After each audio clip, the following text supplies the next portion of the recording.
And now it's time for another edition of the 12th Man Fan Jam. With your host, the Reverend Moses of the St. Paul Island Church of Seahawk Positivity.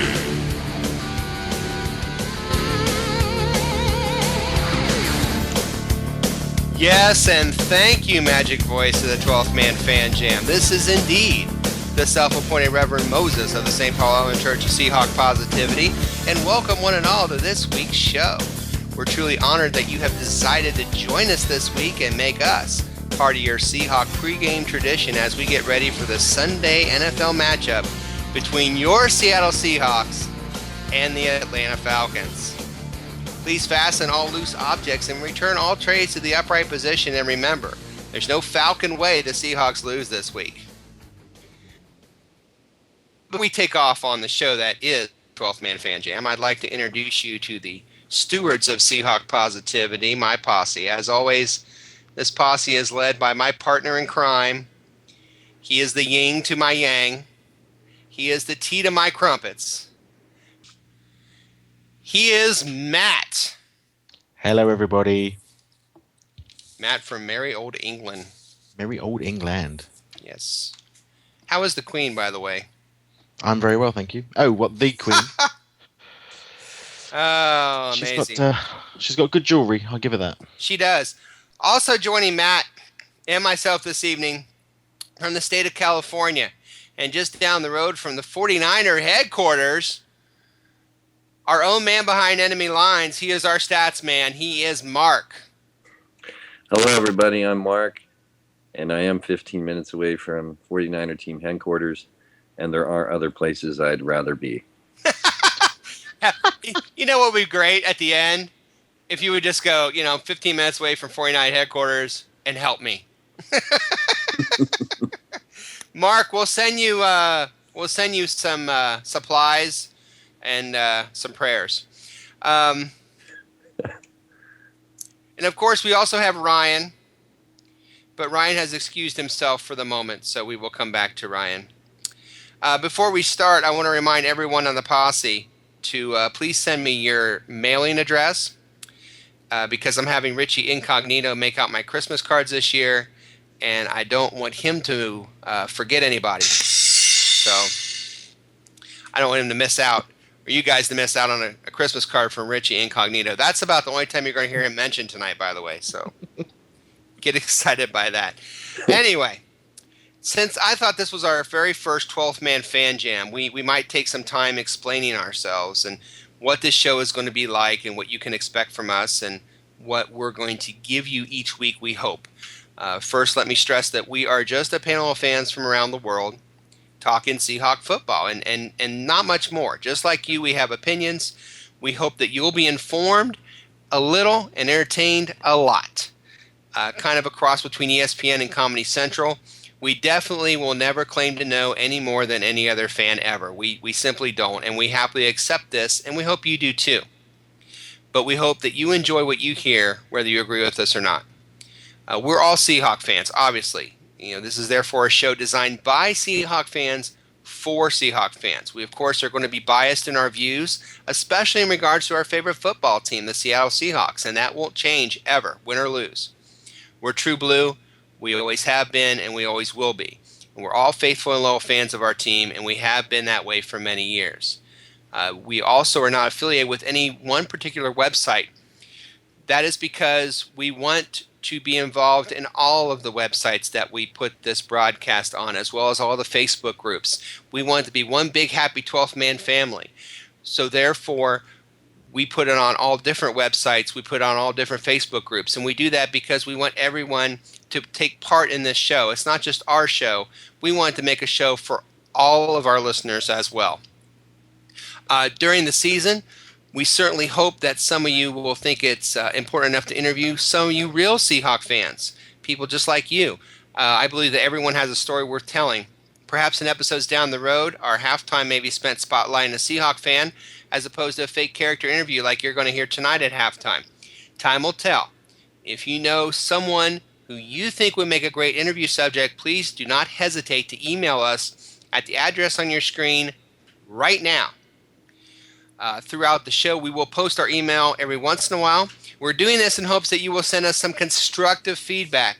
Let us know what you think. Let us know what worked, what didn't work. And how is it going to work? Well, here's how the show is going to run every week. The show is going to be divided into 4 quarters with 2 2-minute warnings, just like a real NFL game. The first quarter we'll usually spend with our news hound, the Shadow Hawk. Will couldn't be with us this evening, but will usually give us a quick rundown of the NFL news that we may have missed out on during the week.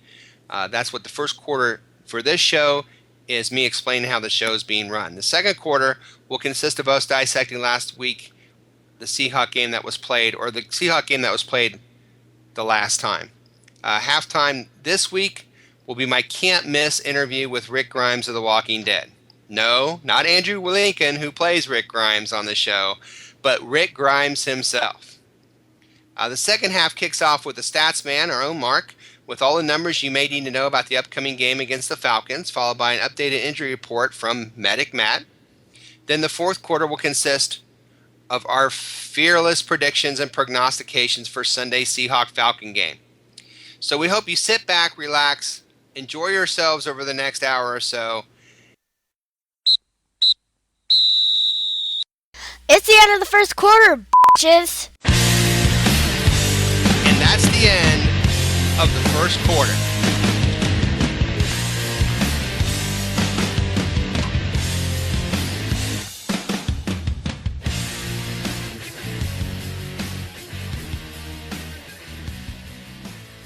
Hi, this is Mosette, Moses' daughter, and please keep listening to the 12-Man Fan Jam. Or I will find you.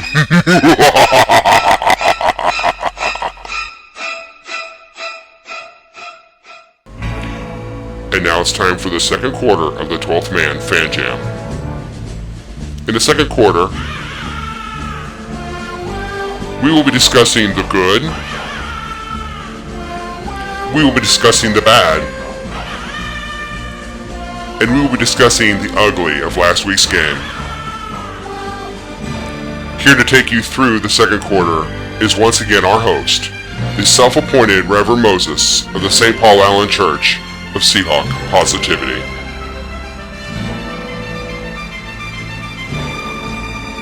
Thank you, Magic Voice, the 12th Man Fan Jam. It is the second quarter, and as you heard, we like to review the games by talking about the good, the bad, and the ugly of last week. There's a lot of that to go around, I believe, gentlemen, is there not? Oh, yes, indeed. Absolutely. So, unfortunately, Matt gets the joy of starting us off with the good. Matt, what good did come out of the game last week? What good came out of the game last week? I think the resilience of our team, to be fair, to have 21 points placed on against you at home against a team which every pundit and every person in that stadium believed was going to walk in and just get completely hammered. They walked in and they smashed us in the face. They put up 21 points against us, but we still won. So for me, the real good in terms of a team collective good, I suppose, is just the resilience of the Seahawks to be able to do that. They shouldn't have to do that, and if they want to win playoff games and if they want to win Super Bowls, they don't really want to be doing that too often. But certainly, that resilience is important in terms of individual efforts and good individual efforts. Golden Tate, that run back 71 yards, I think that's a huge morale injection into a team that desperately needed a morale injection. I think halftime adjustments, clearly, another good example, but we've always been good at that. Pete Carroll's always been good at halftime adjustments. But yeah, so I think there was some good things going on in there. I just wish that I could sit here and say that our run defense was good. I just wish I could sit here and say that our offensive line was good. But maybe next week, let's see. But not this week. The entire second half was good. The entire second half had to be good, though, didn't it? Yeah, it had to. I mean, if you put yourselves in position, I mean, it's all very well being good, and if you put yourself in positions where you have to be good, for the whole of that without any turnovers or whatever, that's That's a problem. I mean, the previous week we were good for turnovers. We didn't turn the ball over, and yet on our first drive this week we did. I mean, that's poor. But anyway, good for me. Resilience, the sheer resilience of our team, absolutely. Very good. Very good. Anybody else have any good that we want to talk about before we get into the bad and the ugly? We won. We won. That's always good. Winning Yeah. is always good. 8-1 always looks better than 7-2 on the stat sheet. Yeah, totally. Yeah. Okay, for the bad, I know this is hard to do, Ryan. Yeah, this is really tough. But in an effort to not steal your thunder for the ugly, I'm gonna go with the ball security. I think it was, I don't know if it was the first game of the year, but one of the few this year where we were actually negative in the turnover column. I think it was 3-0 actually, where we didn't force any turnovers. And we went into the game, I believe we were +9 in the turnover column. So we'd been doing real good all year, and we had one of the interceptions. I'll give Tampa credit for one of the interceptions, the one in the fourth quarter where the guy jumped up and knocked it down and caught it. That was a heck of a play. It wasn't a really bad throw. I mean, you can question the play call, but to me, that defender just made a really good play. But the other two, fumbling on a kickoff, there's never an excuse for that. You got to hold on to the ball there. And the pass in the first quarter where he threw it behind the tight end on third down. Yeah. If it's not there, just throw the ball on the ground, take the 3 points, move on. And the ball security really surprised me last week. I'm not used to seeing them give the ball away like that and then not come back and make up for it on defense. So hopefully that's something they can improve on, but that was what I saw as bad from that game. There was a lot of bad, Mark, wasn't there? Yeah, there was plenty to choose from, that is for sure, right from the get-go.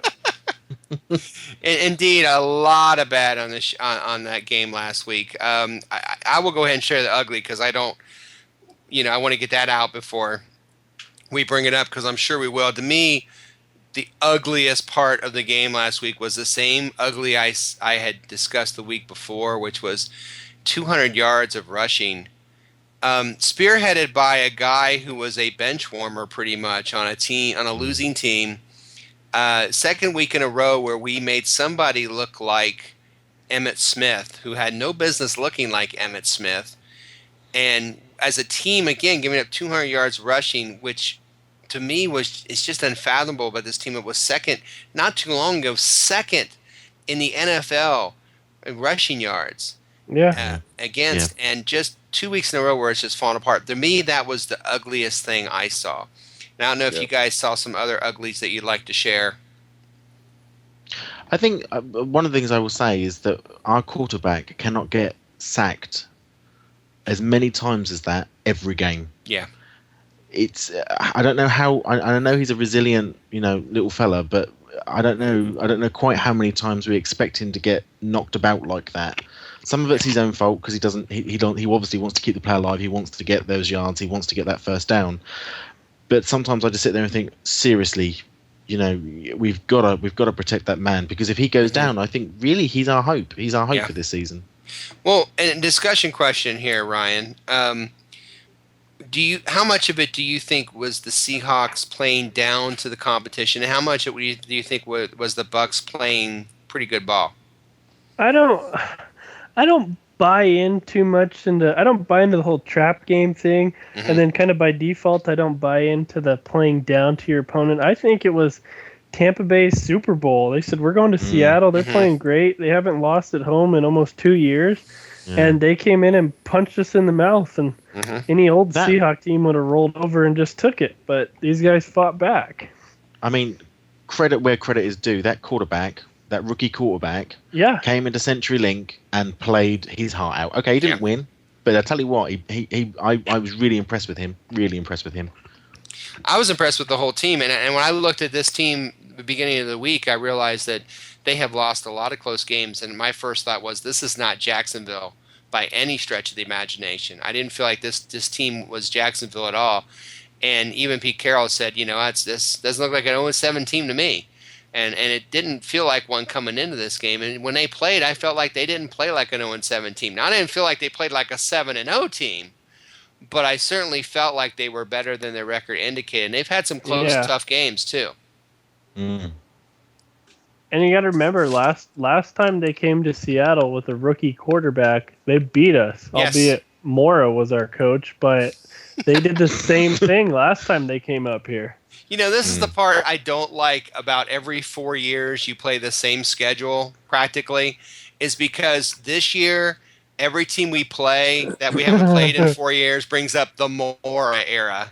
You say, well, in the Mora era they lost. Well, yeah, we lost everything in the Mora era, so what else is new? But Holy sh! It's a 2-minute warning!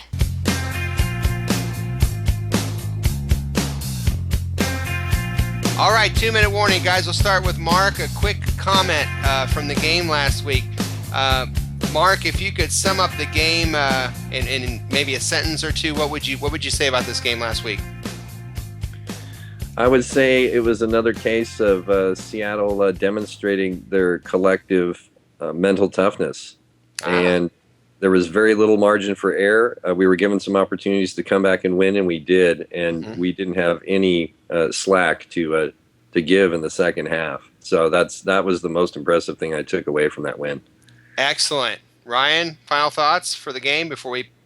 I looked something up real quick because when Matt was talking about Russell getting sacked, and I wanted to see how many times it was. Shockingly, he was sacked statistically 0 times against Tampa. It was hits after throwing the ball, which a lot of times can be more effective than sacks. And Yes. I think he's got to, I agree with Matt, though. He's got to protect himself better, find ways to get the ball out sooner, or just protect his body to cushion those hits going forward. 2 weeks in a row of that, too, has not been fun to watch. Yeah. Matt, final thoughts of the game, the Buccaneer game?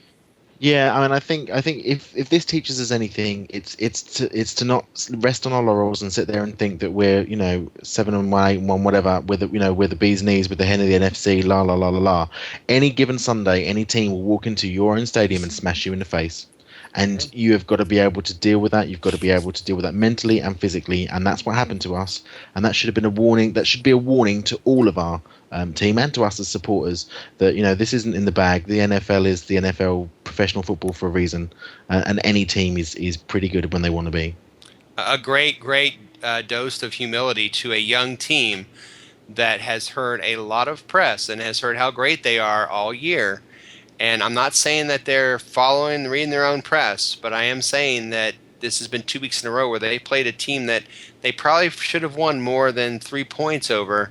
And we'll take it. It's a win. 8-1, absolutely take it. But I think there's been a lesson these last 2 weeks. And as we go into halftime and come out the other side and we start talking the second half about the upcoming game against the Atlanta Falcons, we're going to have another opportunity for this team to show that they can play a team that is statistically not as big as they are, and maybe this time not let them hang around, because if you do that too many times, there's only so many times you can stick your hand in the fire until you get burned. So hopefully that won't happen. But enough of this. Holy sh! It's halftime! It is the end of the second quarter, as you hear. We're going to start halftime up here in just a second. We want to remind you that if you thought the first half sucked, that just like the Seahawks, we have a whole second half of show to make up for the lost time. So hopefully we'll be able to make up and have a strong second half. We'll see you on the other side of halftime, folks. You're listening to the 12th Man Fan Jam. Next, the 12th Man Fan Jam presents another interview with Moses. Thank you, Matt. Welcome to Halftime Interviews with Moses. As you can tell by the music in the background, I am a huge fan of the TV show The Walking Dead. And seeing as The Walking Dead is filmed in and around the city of Atlanta, Georgia, where the Falcons and Seahawks will be playing football Sunday, I was able to secure a very special guest for this week's interview. He is the sheriff, and he is the father of one, maybe even 2 children. He is Rick Grimes. Rick, welcome to the show. Hello. Hello to you, Rick. Hello? Yes, hello to you, Rick. So, Rick, I hear you're a big Atlanta Falcon fan because you're from that part of Georgia. Is it true? How do you know my name? Well, I'm a big fan of your show. Didn't you hear me say that? How do you know me? I never miss your show. I watch it every week. You know, The Walking Dead. You know, didn't I just say that? Yeah, so anyway, listen, your team, the Atlanta Falcons, have had some real struggles this season. Please, you don't understand. You don't know. Well, why do you think you're struggling so much? I don't know. Things? Things like what, Rick? I don't know. You know, some people think it's because of all your injuries. You've had an awful lot of injuries this season. Do you think it's been a major factor? Shit happens. Well, some people think your team's in really big trouble, especially after losing to the Panthers last week, 34-10, and your quarterback Matt Ryan threw 3 interceptions. That's something special. What kind of sick mind does that? I don't know if he's sick. I mean, he's just trying to help your team win, isn't he? I mean, it's not all his fault they lost, is it? He lost it. Well, you know, I guess in a way it could be. Anyway, what do you think the Falcons need to do to beat the Seahawks this Sunday in Atlanta? What I think is you need to stay focused. Well, I think your whole team needs to stay focused, and soon. I mean, your playoff hopes are dying. We're dying. We're dying here. You sure are, but the first things are first. You have to beat the Seahawks Sunday in Atlanta. I don't want to talk about that. Why do you want to talk about it? Are you scared of the Seahawks? Yes. Well, I don't blame you. I mean, how many points do you think those Falcons are going to score against the Seahawks on Sunday anyway? I mean, they haven't been very good. 4. 4? Okay, but do you think the Falcon defense will keep the Seahawks out of the end zone? I don't know. Well, do you think the Falcons still have playoff hopes? We're good people here. We just need some help. And We're dying. We're dying here. You know, speaking of help, I heard you made a very weird offer to the referees of this game Sunday. Screw my wife. Hope you left her that spoon collection. Oh, here, have a glass of water. There. Isn't that a bit extreme for a game? That's what it takes. It might take that. Hey, I have a couple of tickets to the game. Would you like to go? I love you. I'm with a good group of people. Would you be willing? Could you take in others? Well, Rick, I only have like 1 or 2 tickets. We can pull our weight. We can help you. Well, you know what? Never mind. We have to get back to the show anyway. And, you know, it's time to get back to the please, don't go. Just No, I have to go. please. No, I'm afraid. I'm sorry, Rick. I think we're out of time. I thought there'd be time. There's never time. There never is. You know, this has been Moses' halftime interview with Rick Grimes from The Walking Dead. Thanks again for your interview, Rick. And by the way, I look forward to the Seahawks beating the Falcons because they're favored. No! Yes, they are. No! Oh, and Julio Jones isn't going to play either. No! Hey, put that phone down. Don't hit me with that. Ow. What a jerk. That really hurt.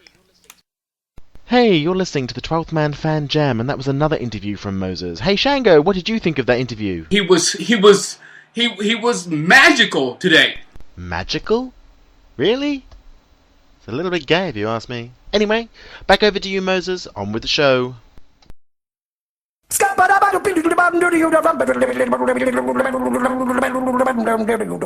He's the stat man.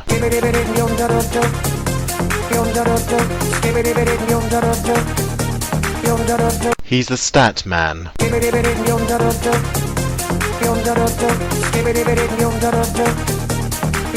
And here's our very own stat man. Here's Mark. Hey everybody, this is Mark, your stat man, and that was quite a tune. Wasn't that amazing? It took about. Was. I think it took about all of about 10 minutes to do. To be frank, it was really quick. It was a good one. You have a beautiful singing voice, Mark. Thank you. Yeah, it's It's very all the English. gin I drink. It's very English. It's funny when when people from England sing, they sound just like Americans. You ever notice that? Moving on. Fine. Never mind. Give us that. some stats. Yeah, Statman. Tell us how these 2 teams, the Falcons and Seahawks, rank in the NFL this week. Okay, well, first off, with the Atlanta Falcons, we go into Atlanta. The Falcons have lost 2 in a row and 5 of their last 6. They have scored 176 points for the season, 22 per game average. They've given up 218, which is a little over 27 average. Offensively, as you would guess, with Matt Ryan, they are ranked 5th in passing. They are ranked dead last in rushing, and we all know that Steven Jackson hasn't exactly worked out since he arrived there. Defensively, they are 19th against the pass, and they are 21st against the rush. Excuse me. For our own beloved Seattle Seahawks, we are on a 4-game win streak, and we are 4-1 on the road, which is one of the most impressive stats, really, for the whole year or for the first half of the season. Let's see. We've scored 232 points for the year, 25 average. We've given up 149, a little over 16 a game. We are 27th in passing offense, 6th in rushing offense. We are 2nd against the run, or 2nd against the pass, pardon me, and 20th against the run after being gashed for 200 yards plus the last 2 games. That's impressive in a bad way, actually. Yeah. This team's last in rushing, and Matt, they're last in rushing, and we've been having trouble stopping the run. What gives this week? I can't hear you, Dennis. Sorry, you cut out then, and I can't hear what you said. Sorry. Oh, I'm sorry. I've been speaking a different language. Is this better? Can you hear me now? Yeah, it's just that sort of cuts in and out, and I can't quite hear. All I heard was Matt, and then that was it. Well, it's a good thing because I was saying some pretty nasty things about you. Marvelous. Yeah. Yeah. Hold on. Cheers. Can you hear me now? Yes, I can actually. Excellent.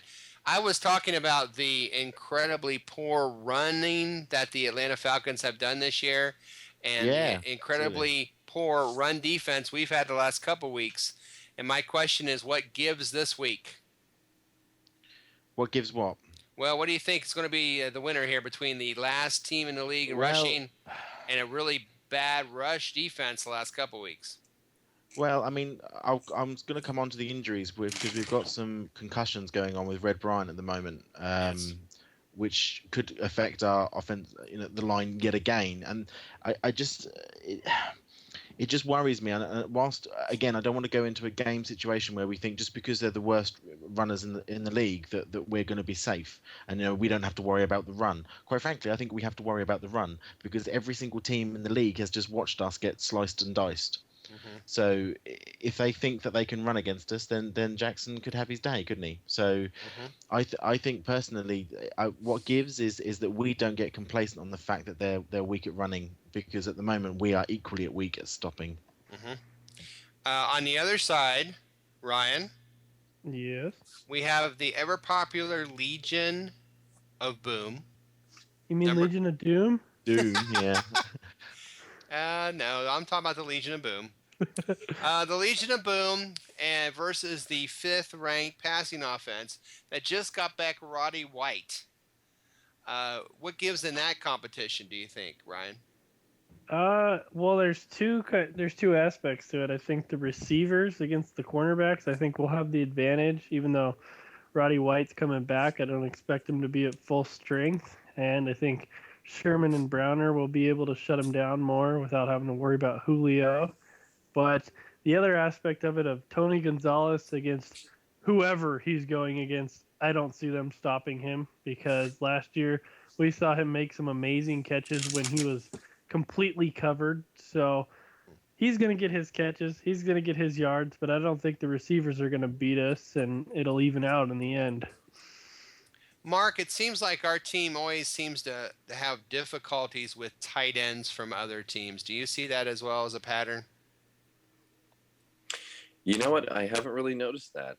Oh. So apparently not. When I look for this matchup, when I look at the Falcons, again, stats sometimes are indicative of what's going on team-wide, and otherwise certain numbers here just are peculiar for the Falcons. Matt Ryan, he has 15 touchdowns, 2,400 yards passing. His completion percentage is 67.8. But given the year they're having, that must be almost entirely in garbage time. Yeah. Julio Jones is out. He was having a good season. He's out. They get Rodney White, like I mentioned. And they have running back. You might have to help me with the Mr. Jack has Rogers. Oh, Jack close enough. Yep, close enough. Something like that. He's a 3.3 yards per carry guy. He has 2 touchdowns on the year. It's. They're just banged up, and we'll hear more about that shortly with the at the injury report. But this is a team that's just at this point, really, they're just playing for pride. Mm-hmm. Yeah, 2-6. When they're looking up at, I believe, a 6-2 team, they're 4 games out with 8 to go. It's not looking good for them as far as winning their division.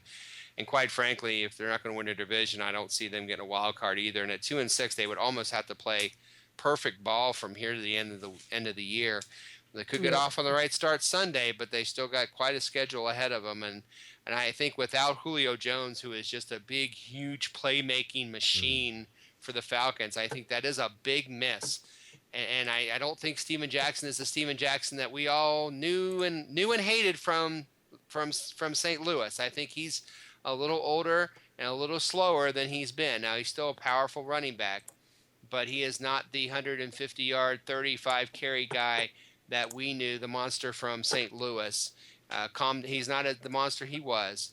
And hopefully for this week, after 2 weeks of giving 200 yards, that our defense can finally shut down a running game from somebody and kind of make them one-dimensional and let the Legion of Doom do what they do. But before we find out if they can do that, we need to check with Medic Matt. Hello. Hi, Medic Matt. How you doing? Right. Well, I've got my magic sponge ready, and we're going to need it. Do you have the gloves? Because this won't hurt a bit. Well, I think this might hurt, actually, to be fairly honest. We've got 9 we've got 9 on the injured list at the moment, and 2 of them that concern me the most, Red Bryan and Max Unger, both on concussions. Now, the coach has said that they will be evaluated day to day, and obviously that means that we won't really know whether they'll be game ready until probably the day. But it's a worry, and we're talking about run defense, and as I've already said, with Red Bryan, if he's not at 100% or if he's not in the game at all, then I think we're in trouble again. And our defense will struggle. Other injuries are on the list. Giacomini, he's unlikely to be returning at this game apparently. Marshawn Lynch had his knee, but was at full practice, which makes a change because normally he doesn't practice. Which I thought was great. Yeah. Clearly, I think the issue there is that somebody's told him if you don't practice, you don't get the ball on the 1 yard to the goal line. So I think he's now turning up to get that ball so that he can actually get a touchdown. What else we've got? Cam Chancellor's ankle. He was limited in practice, but that should be okay. Derek Coleman, hamstring. Obviously, he's not going to be around. For Atlanta, though, Atlanta's looking in pretty good shape, actually. We talked about they had lots of injuries. We think about they had lots of injuries, but actually, if we look for Sunday, Pariah Jerry, he'll be back.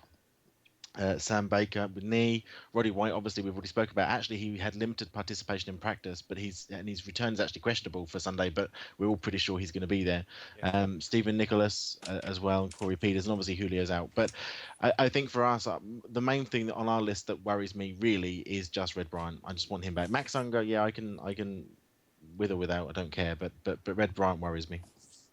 I think they all worry me, Ryan. Do they worry you? They would worry me a lot more if we'd lost a couple games the last couple weeks losing these guys, but we just seem to find a way to pull it out. So no, they don't really worry me that much. That incredible depth that we have that we talked about in the preseason is coming back for a vengeance, and we're getting to see it. Unfortunately, the offensive line has shown some wear and tear, and we've seen a lot of pounding. We talked a little bit in the first half, the pounding that Russell Wilson took last week, and he just cannot take a pounding like that every single week. And it's been 2 weeks in a row where the teams have run over us and on offense and defense. So Hopefully, the guys taking Unger, Jean-Pierre, I believe, is our backup center. That he'll be able to fit it in for Unger, and hopefully the guys, the tackles on the outside, can put up a decent fight against their rush, and that we can run the ball more this week like we started to last week. I felt like we got off with a really good running start, so to speak. Hopefully we can do a little bit more of that this week with Marshawn and with Turbin and with 26 back there leading the way, which was great to see him knock some heads around at the point of entry for the running backs. Of course, I'm referring to Michael Robinson. Glad to see my favorite Seahawk, Michael Robinson, leading the way again on the running attack. The two-back set, get in there and just pound the ball down this team, because I think they can run on these Falcons. They don't necessarily need to throw for 300 yards. I think they can just run the ball right at them, and hopefully that's what they'll do. So, final keys here in the third quarter. Ryan, what is your big key to this game? Get off the field on third down for the defense. All right. Very good. Mark, what is your key to this game? Try to hold Atlanta to less than 200 yards rushing. That's pretty cool. And also keep an eye on a player that I grossly overlooked in my stat category, and that's of all things a Hall of Fame tight end named Tony Gonzalez. Oh yeah, I remember him. Who has 4 touchdowns, and he also has so far this he has 33 first downs. Wow. So he's one of the reliable people for Matt Ryan in an otherwise very injury-plagued season for the receiving corps. Amazing. Matt, you still got the gloves on? I'm trying to get them off now, but they're stuck. The keys for me really on this one is to take care of the ball, don't turn it over. You can't give away freebies. This is not a place to give away freebies. But equally, the other thing that comes into my mind is that we must use the weapons at our disposal. If you're at 1 yard, 2 yards to the goal line, can we please give it to Marshawn Lynch, and can he please run it in for a touchdown? Thank you. Rather than having all this nonsense about chip over passes, and the reason Russell Wilson gets hit is because he holds onto the ball. So if you can give him an example where he doesn't have to, give it to Marshawn and let him run in. Try it a couple of times at least, before you start trying all the throwing stuff. You know what? The kids have been quiet tonight. I have the kids here. I don't know if you know who the kids are, but the kids are here with me. And you talking about giving the ball to Marshawn Lynch at the 1 yard line. The kids like that. Yeah. The kids are excited to hear that. And I think the rest of us kids are excited to hear that too. Hopefully that will be something that we will see on Sunday as well. Yeah, totally. It's the end of the third quarter, bitches.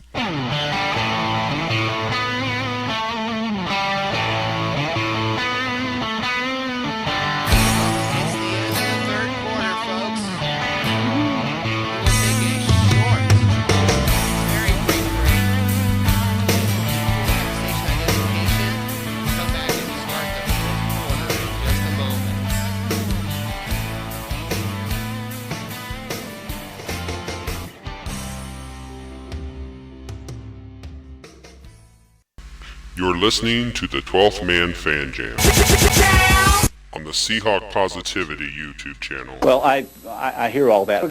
What is an internet? And now it's time for the fourth quarter of the 12th Man Fan Jam. Here to lead us through the final quarter is once again our host, the self-appointed Reverend Moses of the St. Paul Allen Church of Seahawk Positivity.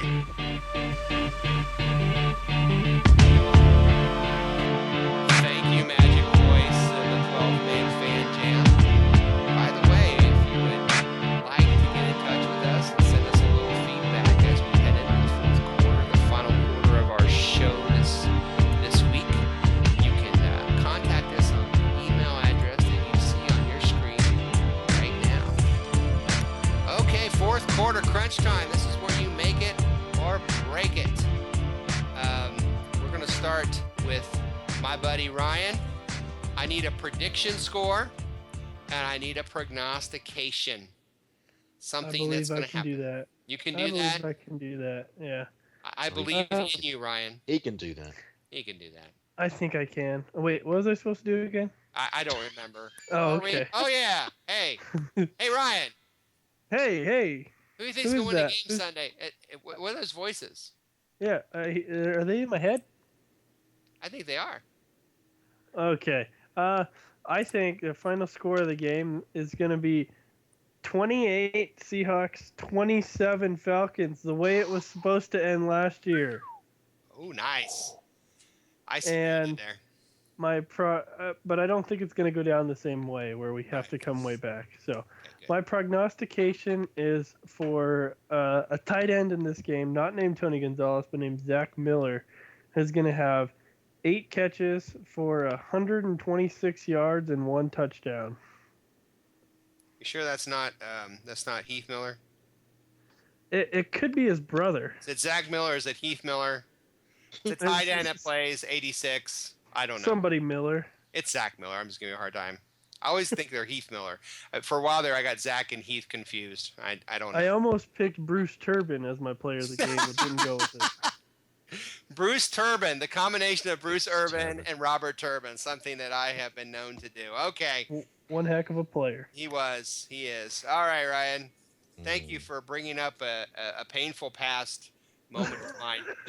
Appreciate that. Mark. Yes.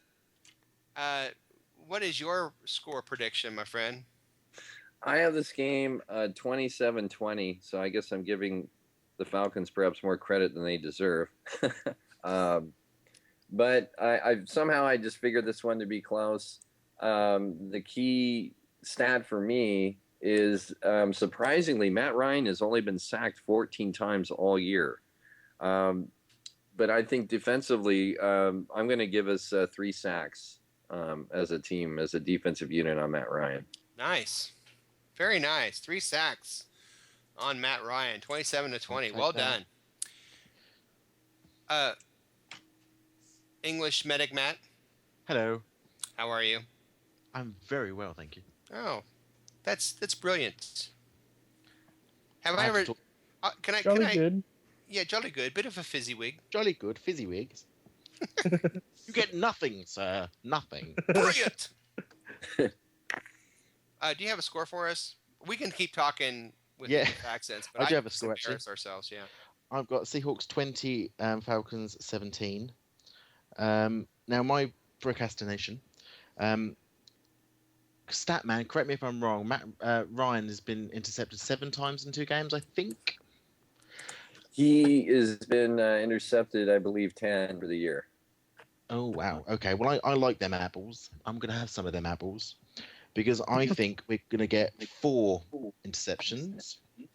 And I think Sherman's going to get 2 of them.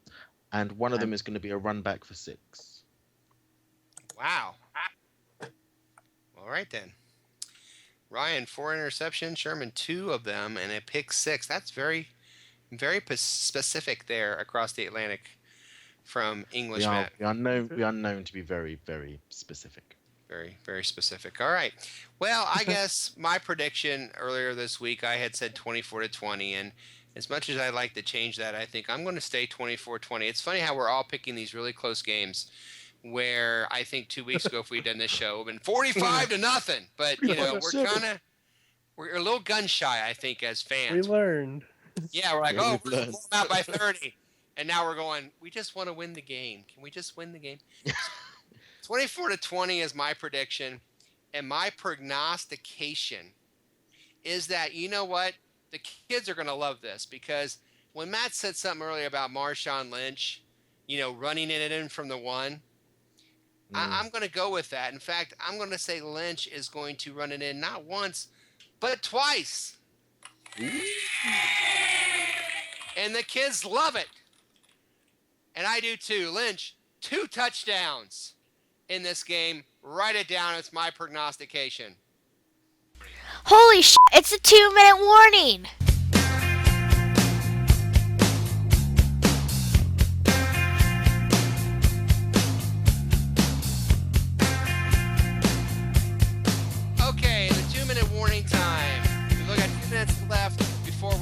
sign off for the evening, it's time to play a game that I will like to refer to as Which is Bigger? Don't get excited, ladies. That's not that kind of competition. It's not that sort of show.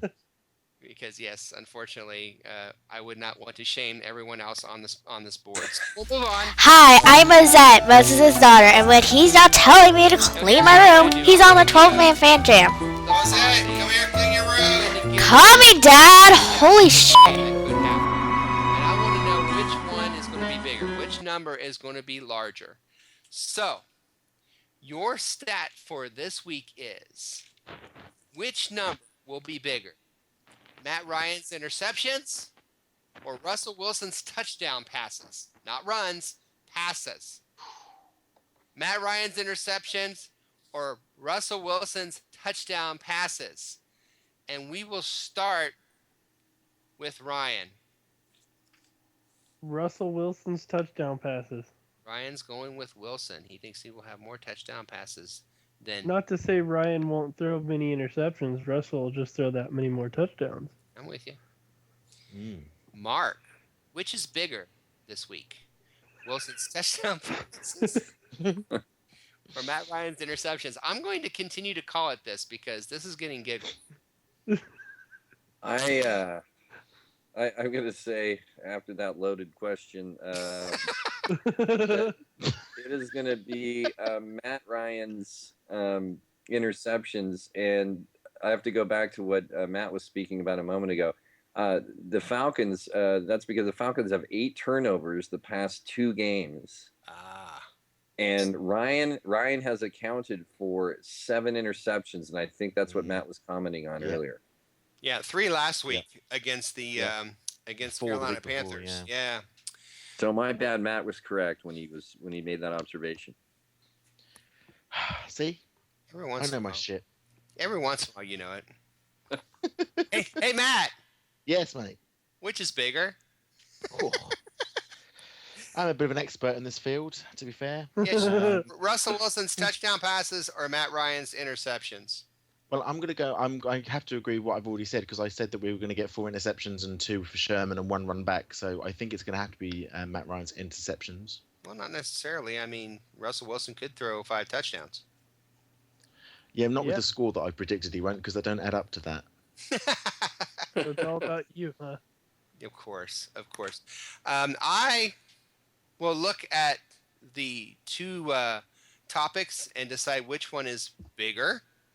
And after careful examination, I have come to the conclusion that, like just about everybody else but Ryan, that Matt Ryan's always different.